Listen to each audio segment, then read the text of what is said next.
Mga kapatid, isa sa pinaka effective na trap ng shaitan is yung wasting time, di ba?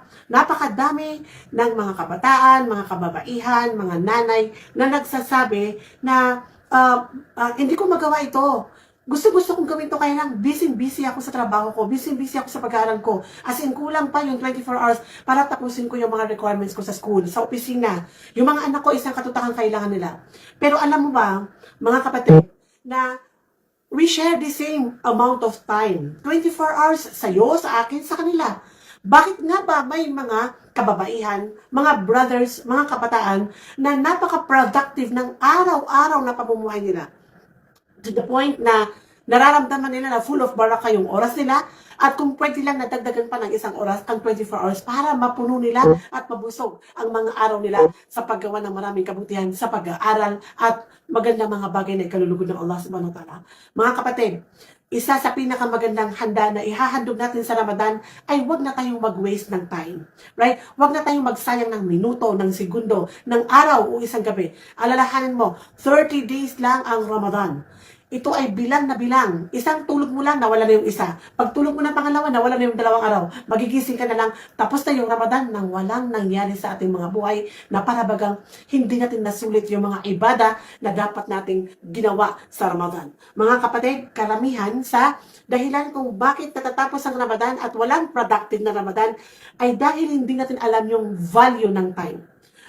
Time. Ano nga ba ang time? Gaano kahalaga ang time? Alam natin lahat, time is gold, sabi ng mga Americans. Sabi ng mga in-check, time is money. Pero alam mo ba, sa Islam, ano ang time?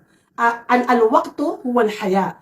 Ang time at akulakan, yung dumadaan na oras, segundo, araw at gabi, na ini-enjoy mo lang, ito ay hiyal haya. Yan ang iyong buhay. So isipin mo, pag sinabi mong buhay, very limited. Walang taong na unlimited ang life niya sa mundong ito. Yung iba, hindi lang limited. As in, sobrang napaka-iksi. Dahil ang malakal maut, wala siyang pakialam kung 10 years old ka pa lang, o bagong panganak pa lang yung baby, o kasalukuyan ka nagdodoktor, o nag-aalim. Wala siyang pakialam kung ikaw ay nag-i-enjoy sa TikTok. Pag dumating ang kamatayan mo, ending ang iyong life. So meaning, we have limited time in this world. At in-enjoy mo na ito sa lahat na gusto mong gawin. Pero paparating ang Ramadan, kapatid. Paparating ang Ramadan. At bibigyan ka ng Allah ng 30 araw at 30 gabi para sulitin mo at ayusin mo ang relationship mo sa Allah subhanahu wa ta'ala.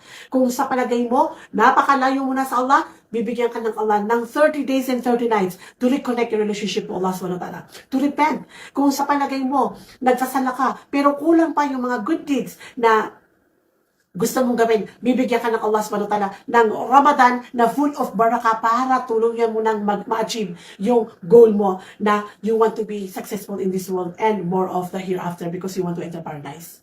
Mga anak, mahalaga ang time na dumadaan kaysa kinabukasan na gusto mo ma-achieve. Pag inayos mo ang time mo ngayon, inshallah, hindi ka lang papasok ng Jannah, magtatagumpay ka sa mundong ito. Lahat ng mga nagtagumpay sa mundong ito, sila yung mga taong alam nila yung value ng time. At alam mo ba, na ang time at akulakan at ang energy ay siyang gift ng Allah subhanahu wa ta'ala sa mga kabataan, sa mga teenager, sa mga young adult, sa mga estudyante na talaga namang very healthy. Napakalaki ng time nila, napakalaki ng free time nila dahil wala pa silang responsibility sa mundong ito. Right? Ang trabaho na nila, mag-aral. Hindi pa sila nagpapakain. Diba? Dahil sila ay mga kabataan pa lang. Ito at akulakan ang sikretong kapital para sa kinabukasan mo. Kapag marunong kang alagaan ang time mo, then automatically 100% inshallah, magiging matagumpay ka sa mundong ito. Magiging very successful ka sa career na gusto mo ma-achieve.